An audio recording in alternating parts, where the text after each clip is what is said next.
Thank you. Mr. Chan. Thank you, Chief Justice and Justices. The Criminal Lawyers Association is concerned with both the issues of standing and remedy. With respect to standing, I echo much of what my friend Mr. Tusaw said.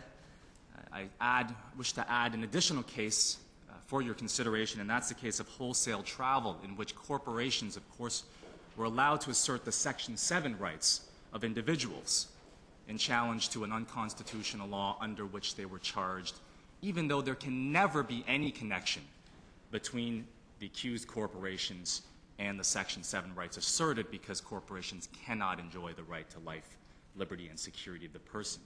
And I simply say that if a corporation can assert the constitutional rights of individuals, then surely a supplier of medical marijuana who operates entirely outside the regulatory scheme can assert the Section 7 rights of a supplier who may have at least 1 foot inside the scheme.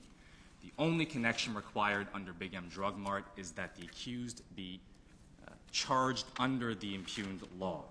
And this principle, in our respectful submission, should be reaffirmed and not narrowed in any way, particularly given the trend in this court to broaden the rules of standing, as we've seen most recently in downtown East Side.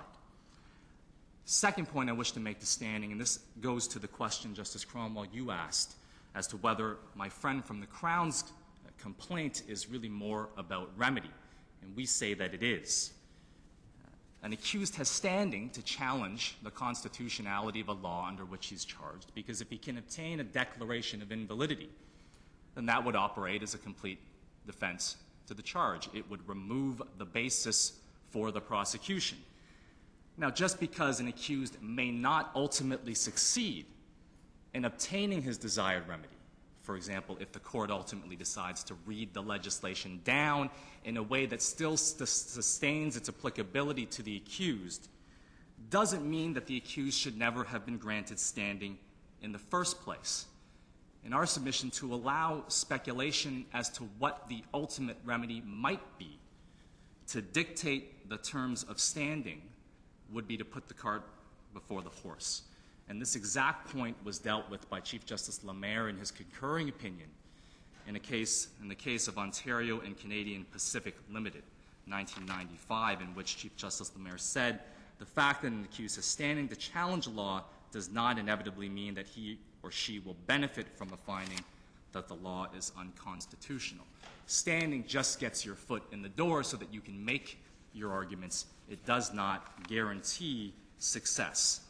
But that door should not be closed simply because you're not guaranteed success. Dealing then with the issue of remedy, the CLA's position is that this court should recognize that there is a fundamental conflict between the suspended declaration of invalidity when it is used in this context, when we are dealing with an unconstitutional, an arguably unconstitutional criminal offense. There's a conflict between the suspended declaration here and the principle in Big M Drug Mart that no one shall be convicted under an unconstitutional law. And that conflict arises because when we grant a suspended declaration, this court is leaving on the books for a period of time an unconstitutional offense that can be used to arrest, to imprison in pretrial custody, and potentially convict people despite its unconstitutionality. And because of this conflict, we urge this court to insist that the government justify a suspended declaration and show that there's a compelling reason to override the principle of Big M Drug Mart if it's to be used in this context. The Schachter criteria in our submission provide useful guidance as to when it may be appropriate to temper this constitutional principle with practical necessity. If there's a rule of law problem, if there's a public safety problem, or if you're dealing with an under-inclusive benefits regime and you don't want to strip away those benefits from all those who would otherwise be entitled to it. My friend from the Crown tried to place this case within the rule of law category in terms of justifying why a suspended declaration would be appropriate, and argued that because there's a gap in the law, that poses a rule of law problem. And I simply say the two are distinct. A gap in the law does not necessarily create a rule of law problem. Otherwise, you would always be suspending declarations of invalidity. It is a bigger rule of law problem to leave on the books an unconstitutional offense that can result in the arrest, incarceration, and potential conviction of individuals. Thank you. Subject to questions. Those are my submissions. Very good. Mr. Loken.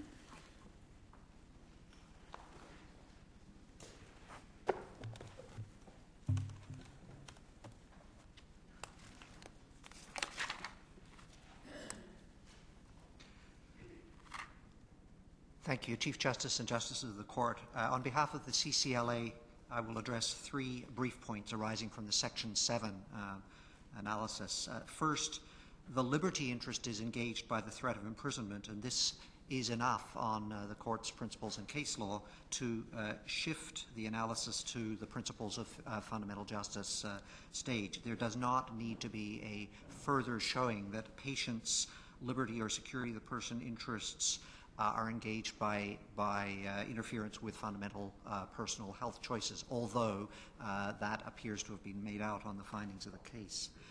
The second point is, to the extent it's necessary to show that marijuana products are a reasonable treatment choice, the evidentiary bar should not be set too high because of access to justice concerns. That is to say, the requirement for medical or scientific proof may be unrealistic and contrary to access to justice. Thirdly and finally, we say the courts below did not alter the burden of proof when it comes to arbitrariness. At most, there was a shifting of the evidentiary burden as the case unfolded. So on the first point, we say that the liberty interest is engaged by the statutory scheme because both patients and providers may be imprisoned for supplying and possessing cannabis products other than dried marijuana. That has always been enough to pass the threshold stage of Section 7 and move on to principles of fundamental justice. You've seen that in Melmo Levine and in the PHS case. That's very clear on the law. My friend for the Crown says, well, all that gets you is a review of whether you had a fair trial. It doesn't get you into any other kind of review. I say there's no authority for that proposition, and that's wrong in principle. And if I can just give a little hypothetical example, if there was a law in the books which made it illegal to have a last name beginning with L, so that's a completely arbitrary law, it would be no answer if the government says, okay, you can be imprisoned for that, but you got a fair trial. They produced your birth certificate. It's been proven, and you had a chance to make your case. You would still be entitled on that purely arbitrary law, because of the threat of imprisonment, to take the courts to say it's completely arbitrary. There would be an arbitrariness review. Now, in this case, we have, as in several other cases of this court, we have the liberty interest engaged from threat of imprisonment, as well as the patient choice of medical treatment. Both elements are there, and both are in the analysis. But we say that either gets you to principles of fundamental justice. Now, on the point about the evidentiary bar not being set so high that medical or scientific proof is the only way of establishing your case,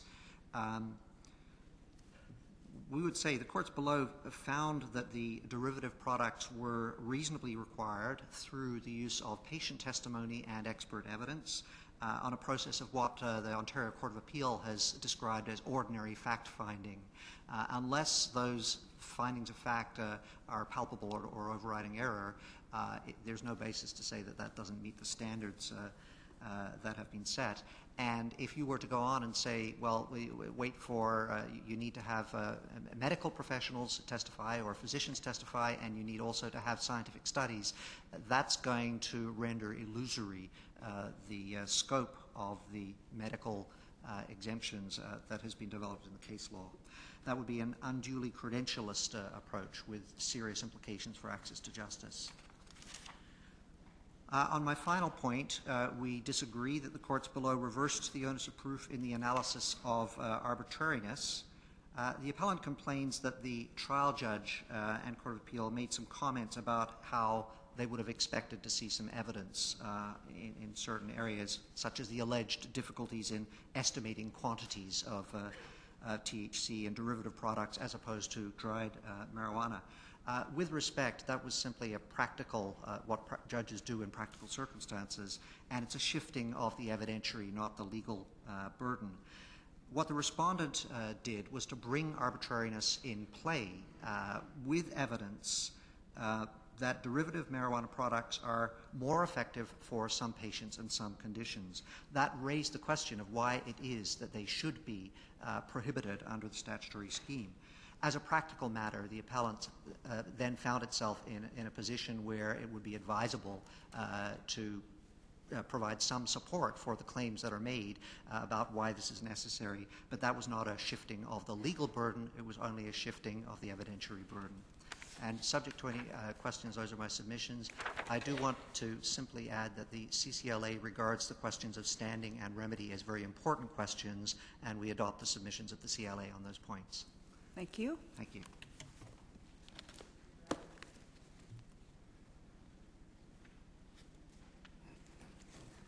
Chief Justice, Justices, the British Columbia Civil Liberties Association says that the criminalization of modes of ingestion of medical marijuana is an infringement of the right to liberty that extends beyond the mere threat of incarceration. The threat of incarceration, standing alone, is enough to trigger scrutiny. For consistency with the principles of fundamental justice, we say. Similarly, we adopt the respondent's submissions in respect of the very significant effects on the security of the person, regarding which there were clear findings of fact. But we would say that this case affords an opportunity to bring clarity to a zone of the right to liberty that rarely receives treatment, precisely because cases like Morgentaler, Bedford, Portland Hotel Society, Charlie, and Carter tend to deal with life and death situations or very, very serious bodily harm. It's also raised because the Crown asks that the right to life be triggered only where there's a life or death situation and where there's serious bodily harm. In response, the British Columbia Civil Liberties Association says that the right to liberty under Section 7 should afford protection to important choices, the restriction of which detracts from the sphere of personal autonomy, individual dignity, or independence from state interference. The right to liberty should only be restricted in scope where it would debase the administration of justice to hear the issue. In Malmo-Levine, the examples were given by this court. Golfing, for example, lifestyle choices. Here, BCCLA argues that all non-trivial choices, especially of a medical nature, all non-trivial choices should trigger the right to liberty. The reason for that is twofold. Firstly, it's found in the place accorded to the right to life, liberty, and security of the person in the overall architecture of the Constitution. The right to liberty, security of the person, and life are they're all triggers for further scrutiny of laws for accordance with the principles of fundamental justice and for justification. So that's the first aspect. It's not, in my client's respectful submission, appropriate at this first triggering stage to take into account the issue of whether affording too much liberty will make society ungovernable. It's not suitable, in my client's respectful submission, to have concerns at that stage about unbridled liberty. The bridle metaphor, in my respectful submission, is not appropriate to the governance of constitutional affairs, where it ought to be recognized that the state exists for the benefit of the individuals constituting it, rather than the other way around. The second imperative, also a constitutional imperative, is the role of the courts in defining the rule of law, in providing transparent and intelligible rationales for restriction of liberty. If the scope of liberty is defined too narrowly, the court will not have an opportunity to serve its proper constitutional role in providing transparent and intelligible reasons for the restrictions of liberty, and for properly scrutinizing the justifications afforded by the Crown for those limitations. That imperative to provide intelligible justifications is underscored by this Court's comments in the succession reference, that democracy, for its justification, relies on the application of the rule of law. There is no social compact, no real contract that citizens sign when they're born into citizenship. Instead, we are left for surrogates for that constitutional legitimacy, and that legitimacy derives from the justification exercise engaged in by the courts to ensure the primacy of the individual over the state in the form of demanding justification and consistency with the principles of fundamental justice.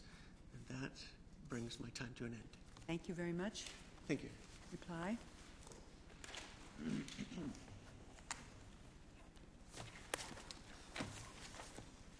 Chief Justice, Justices, first, with respect to remedy, the statement of constitutional question in this case is very specific. Whether the restriction of the MMARs to dried marijuana is inconsistent with Section 7 of the Charter. I think we have to remember that statements of constitutional questions are only intended to provide notice to attorney generals and others, and they are not in any way binding. And it may well be that the real gravamen here has to take into account the law as well. Otherwise, of course, there would be no offense. What we're dealing with is an exception. So I don't want to cut off your argument, but I wouldn't put too much weight on the constitutional questions. Chief Justice, I think I may not have made made it clear the reason I'm saying that. The specific issue is alleged constitutional infirmity with respect to one component of the regime. That's the restriction to dried marijuana. So Mr. Tousaw refers to the number of producers and the many other aspects of the regulatory scheme, which have drastically changed with the introduction of the new regime, the MMPRs. Totally different scheme. Moves to a model where instead of designated producers, you've got commercially licensed producers treating this substance as closely as possible, that is marijuana, to other drugs that are regulated for pharmaceutical purposes. So my point is that the issue is the restriction to dried marijuana, not all of the other complaints that have been litigated in other cases and have been responded to and are still undergoing litigation. And so if there is a remedy, the Crown says it's right on the merits, but if the Crown isn't right on the merits, if there's a remedy, it's got to be focused on the question of restriction to dried marijuana and not jettisoning an entire government program that has at least 30,000 licensed individuals operating under it. That would be drastic and in favor of a judicially legislated defense that's ill-defined, frankly. I'll just say one more specific point. My friend says that the response to Svetkopolis, which was the limit to the number of producers, was to move from 1 to 2. And if you look at the regulatory impact analysis statement for the new MMPRs, which is in the condensed book at tab 4, I believe, what you'll see, this part isn't in the condensed book because I didn't realize it would be it would arise. But if you look at the appellant's authorities, tab 13, that's the complete regulatory impact analysis statement. At page 1725, it shows that the government responded to the Svetkopolis ruling by moving from 1 designated producer to 2, and that the amendment was an interim measure intended to address the court's decision while the program and the MMARs were being reassessed. The ultimate conclusion was the MMPRs, an entirely new regime that it moves to licensed producers. So it's a completely irrelevant issue at this point. With respect to my friend, Mr. Tousaw, says, look, derivative marijuana products are as safe or are safer than many approved pharmaceuticals. My friend can't say that, and there's no finding to that effect. And no one can say that. And the reason no one can say it is because there's been no scientific study over with a statistically significant number of participants to show that's the case. Indeed, what the Court of Appeal said was the Crown hasn't produced evidence to show that these products are any less safe or more dangerous. And my point from the very beginning has been that that's a reversal of the burden under Section 7 of the Charter. With respect... Interrupt you, but can you explain why it is you need a suspension of a declaration of invalidity of a scheme that is no longer in force? Yes, I think it's this, and it goes to the rule of law question. There's no question there's a new scheme now, which has many different facets, but that new scheme maintains the impugned distinction by saying only authorizes dried marijuana. So I appreciate the court will be saying the restriction in the old regime is invalid. There's no question, though, that in terms of the rule of law, everyone will take guidance from what this court says about that restriction. And it will have to be, obviously, that point would be decided. So with regard to the new regime, since it envelopes and adopts that new provision, even though it's not subject to challenge, the government would have to obviously look at responding to the ruling to make sure that the ruling corresponds or that the regulations correspond with the ruling. I have more points, and I'm not sure if I'll be given the time to make them. Well, very quickly. Yes. Thank you. With respect to my friend Mr. Tussall referenced doctor's notes, and I'll just point out of the CBCC patients. The Crown at the trial objected to any testimony from patient witnesses about medical opinions of doctors and said that they could give that evidence, but it would not be permissible for a hearsay purpose. And the trial judge accepted that limitation. And that comes from the record, Part 3, Volume 2, page 77, line 1 to 19, and page 83, line 40 to page 84, line 7. And then... would you confine your points to things that really matter? I think that we have findings, and whatever that particular evidence is, we'll be looking at it. But. Right. I guess I would just say this, and I'll leave it at this, Chief Justice, that my friend is saying, well, look, there's support for the CBCC witness opinions that they need to use other kinds of substances other than dried marijuana. Look at this letter from a doctor.